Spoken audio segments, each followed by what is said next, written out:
কি ব্যাপার বলতো? প্রতিদিন সকালবেলা উঠে মানিব্যাগ খোঁজ করে দেখে নিস মানিব্যাগে টাকা পয়সা ঠিকঠাক আছে কিনা। আজকে মানিব্যাগের খোঁজ না করে বাবার খোঁজ করছিস যে বড়? দরকার আছে। বাজারে গেছে। ও তাহলে তো এক্ষুনি এসে পড়বে। দেখো মা, আমি তোমাদের না জানিয়ে না দুটো সিদ্ধান্ত নিয়ে নিয়েছি। সিদ্ধান্ত? হ্যাঁ সিদ্ধান্ত। আমার প্রথম সিদ্ধান্ত হলো আমাদের যে ফাঁকা ঘর দুটো পড়ে আছে সেই ঘর দুটো আমি ভাড়া দিয়ে দিচ্ছি। হ্যাঁ বসাচ্ছি। পলাশডাঙ্গা স্কুলে ইংরাজি শিক্ষক হিসাবে যোগ দিতে আসছেন ওই রাজেশ বাবু, তাকেই আমি ঘর দুটো ভাড়া দেওয়ার কথা ভাবছি। শহরের বাসিন্দা। আর রাজেশ বাবু ওই ঘর দুটো ভাড়া দেওয়ার জন্য প্রত্যেক মাসে আমার হাতে তুলে দেবে নগদ ৫,০০০ টাকা।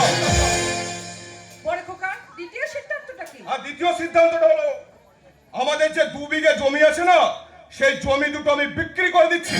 বড় খোকা, ও দেখো মা, দেখো আমি তো আর কোনোদিন ওই লাঙল ধরে সারা শরীরে কাদা মেখে মাঠে চাষ করতে পারবো না।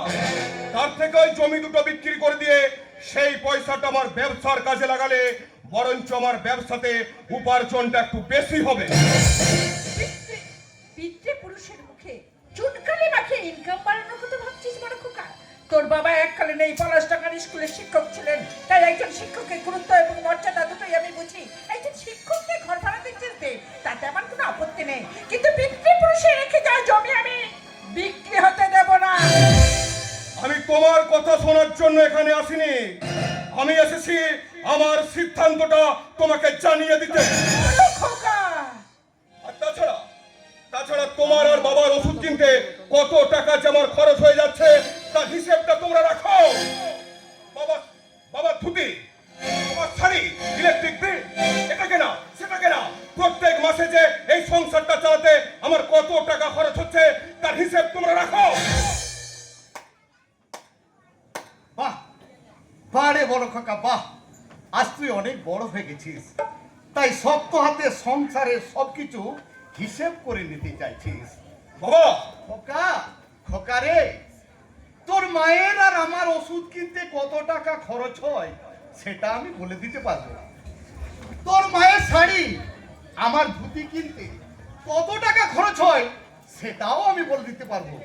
কিন্তু খোকা, তোকে জন্ম দিতে গিয়ে প্রসব যন্ত্রণায় তোর মায়ের চোখ থেকে কতখানি বেদনাশ্রু ঝরে পড়েছিল, পৃথিবীর সব থেকে বড় ক্যালকুলেটর এনে দিলেও তার হিসেব তুই করতে পারবি না রে খোকা।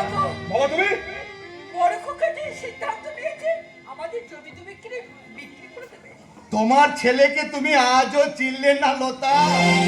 ঠিক মতো দাম পেলে এই বুড়ো পাম্মাকে পর্যন্ত বাজারে বিক্রি করে দেবে। একটা সামান্য ব্যাপার নিয়ে এত যে তোমরা হইচই করছো কেন আমি বুঝে উঠতে পারছি না। এই সংসারটা চালাতে আমাকে হিমশিম খেয়ে যেতে হচ্ছে। না রে বড় খোকা না, এবার থেকে তোকে আর একা সংসার চালাতে হবে না। এবার থেকে তোর মা আর আমি দুজনে মিলে মাসে মাসে কিছু কিছু টাকা তোর হাতে তুলে দেব। আমি টাকা কোথায় পাবো? কেন? তুমি পরের বাড়িতে বাসন মাজবে আর আমি ওই স্টেশনের বটতলায় জুতো পালিশ করব। আমি বলিনি গিন্নি, আমি বলিনি, বলছে তোমার বড় খোকা। হাটে সমুর সঙ্গে আমার দেখা হয়েছিল, সেই আমাকে কথাটা বললে। ভগবান,